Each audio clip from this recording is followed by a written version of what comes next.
Halo teman-teman, perkenalin nama saya Jessica Aurencia Adeline dengan nomor NRP 2164013. Di sini saya mau mempresentasikan tugas kreatif visual yang dibimbing oleh Ibu dosen Naniwati. Yang akan saya presentasikan yaitu tentang desainer terkenal yang bernama David Carson. Dan tanpa berlama-lama, langsung saja saya akan menjelaskan sebenarnya siapa itu David Carson dan bagaimana proses kreasi dia dalam membuat suatu karya. Tanpa berlama-lama, selamat mendengarkan.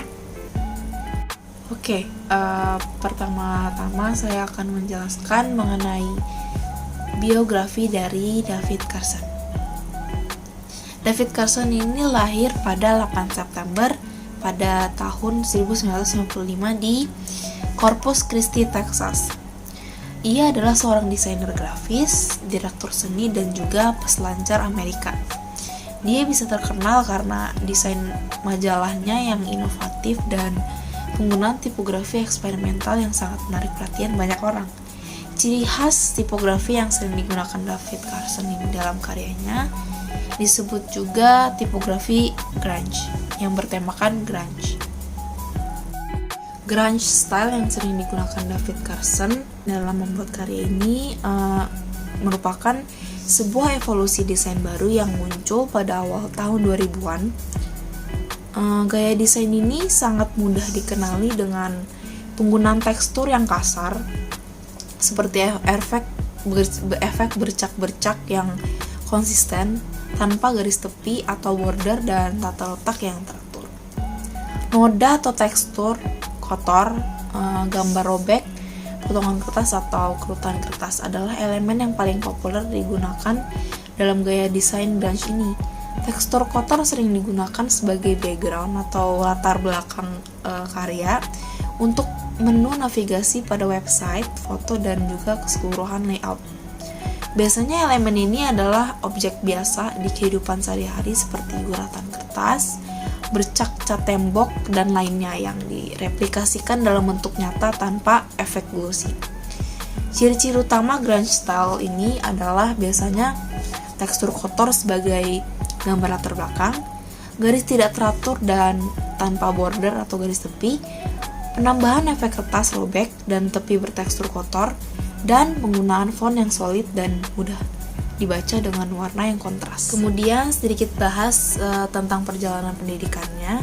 Carson sering berpindah-pindah sewaktu kecil.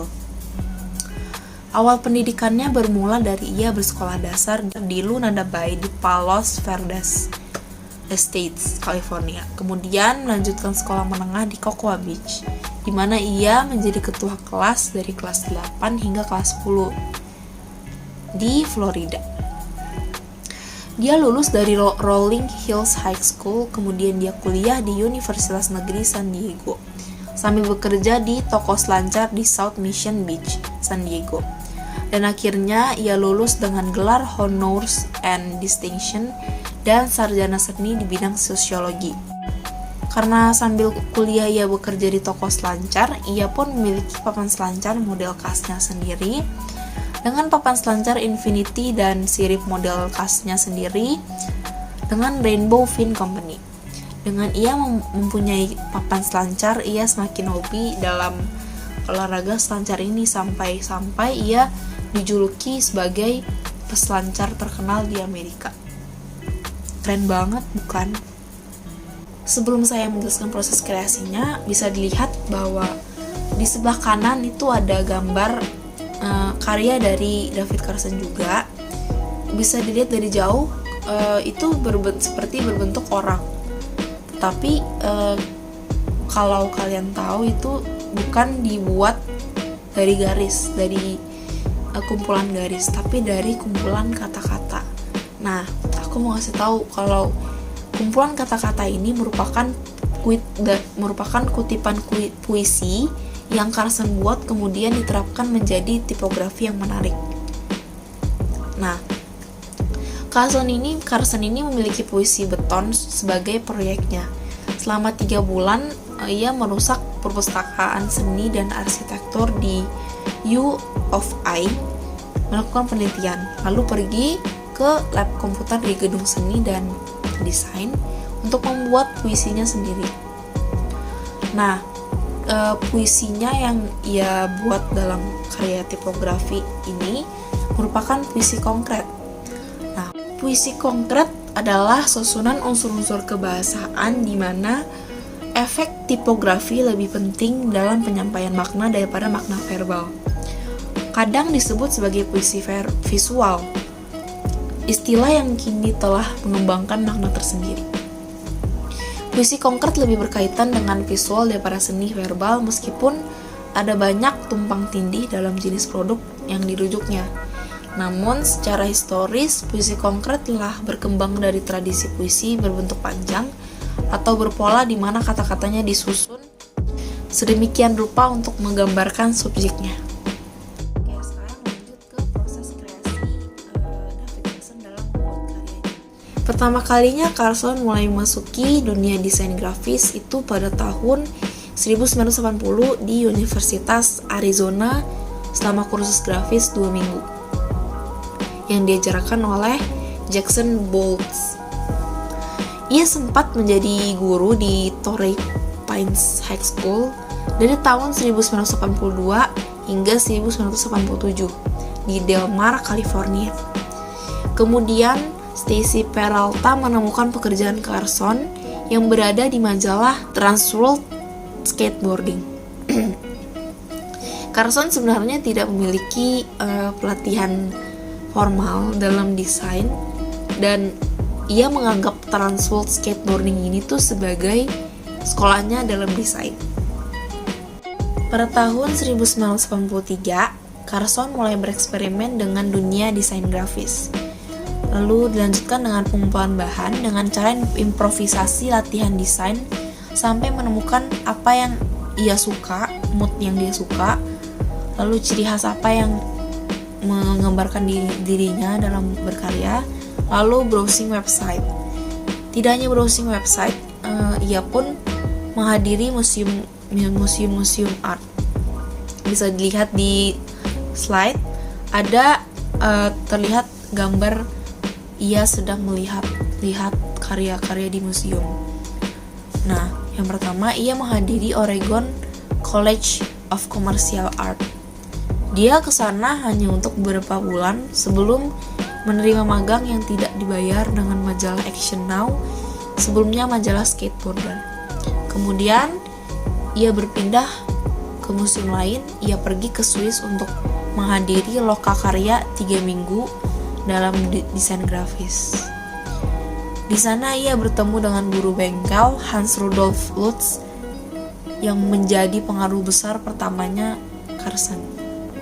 Lalu setelah ia mengunjungi beberapa museum, ia pun mengeram ide-idenya yang sudah ia amati dalam beberapa museum yang sudah ia kunjungi. Lalu ia pun mulai membuat karyanya perlahan-lahan.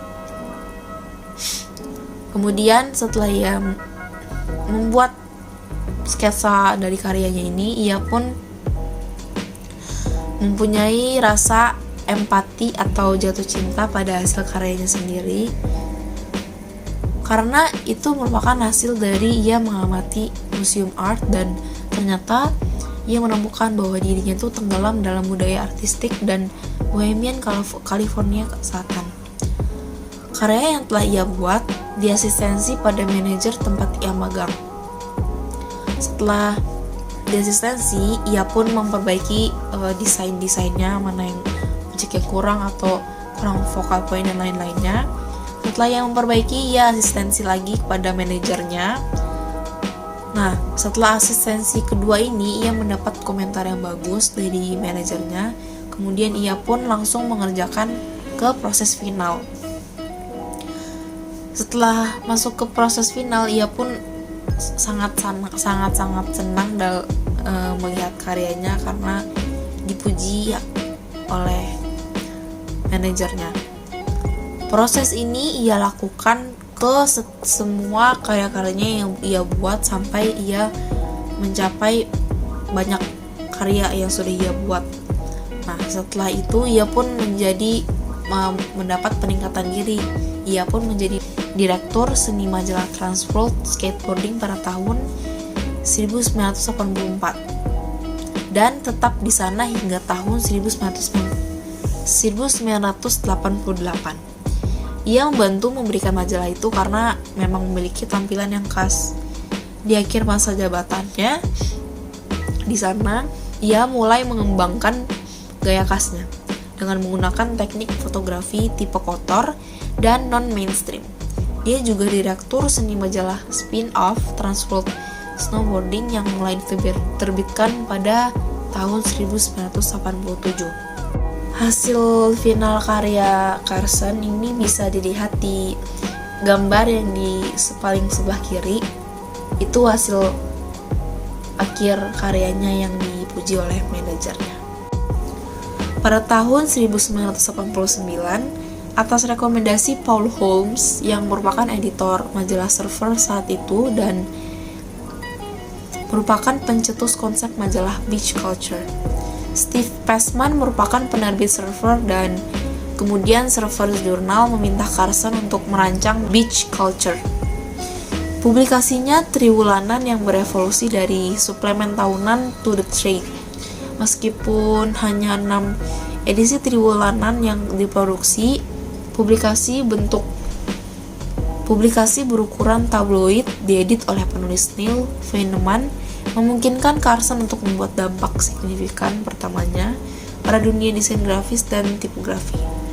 Dengan ide-ide yang disebut inovatif bahkan oleh mereka yang tidak menyukai karyanya, di mana keterbacaan sering bergantung pada perhatian pembaca yang ketat. Untuk satu fitur pada seorang peselancar buta, Carson membuka dengan 2 halaman terbentang hitam. Setelah beach culture, seni Carson mengarahkan dan mendesain majalah Surfer selama 2 tahun berikutnya, sebelum bergabung dengan Feineman dan yang lainnya sebagai direktur seni dari Reagan Magazine pada tahun 1992. Carson kemudian memindahkan studionya ke New York City selama 7 tahun. Dia saat ini membagi waktunya antara Hindia Barat, California, dan juga Eropa. Kemudian lanjut ke periode Reagan. Carson disewa oleh penerbit yang bernama Marvin Scott Jarrett untuk merancang Reagan. Reagan merupakan sebuah majalah musik dan gaya hidup alternatif yang memulai debutnya pada tahun 1992. Carson mendesain dan mengarahkan majalah tersebut selama lebih dari 3 tahun, mengirimkan edisi lengkap untuk dicetak ketika dia selesai mendesainnya, dengan tidak ada yang menyetujui desainnya sebelum dicetak. Dalam satu edisi, ia terkenal menggunakan Zap Dingbats, font yang hanya berisi simbol yaitu tanpa huruf sebagai font untuk Dalam satu edisi, ia terkenal menggunakan Zap Dingbats yang merupakan font yang hanya berisi simbol yaitu tanpa huruf sebagai font untuk apa yang dia anggap sebagai wawancara yang agak membosankan dengan Brian Ferry. Reagan ini membantu membuat Carson terkenal dan menarik pengagum-pengagum baru untuk karyanya. Pada periode ini, ia ditampilkan dalam publikasi seperti The New York Times pada Mei 1994 dan Newsweek pada tahun 1996. Setelah masa jabatannya di Reagan selesai, ia pun tidak berhenti dalam membuat karya. Ia pun tetap membuat karya dalam berbagai bidang, tidak hanya dalam desain grafis saja. Dan dari semua karya-karya yang ia buat, David Carson telah memenangkan lebih dari 230 penghargaan untuk karyanya dalam desain grafis, fotografi, periklanan, dan juga branding. Tidak hanya itu, ia pun juga pernah menerbitkan sebuah buku. Bisa saya simpulkan bahwa David Carson ini adalah seorang yang sangat bertalenta, tidak hanya berkarya dalam satu bidang saja, bisa lebih, sampai ia bisa mendapatkan lebih dari 200 penghargaan dalam karyanya sendiri. walaupun ia lebih menonjol ke daerah desain grafis ya. Karena desain grafisnya ini memiliki ciri khas yang kacau balau dengan foto yang tumpang tindih dan jenis font yang dicampur dan diubah menjadi menarik perhatian banyak orang maupun pengagum yang baru. Dan dia juga menggunakan huruf seperti pelukis menggunakan cat untuk menciptakan emosi dalam mengekspresikan idenya. Baik, presentasi saya sudah selesai sampai di sini. Mohon maaf bila ada kata-kata yang kurang berkenan atau salah pengucapan. Terima kasih sudah mendengarkan. Sampai jumpa. Sitting on that G-string, maybe I just struck a chord. The music's in your heart, that's where I'm gonna start.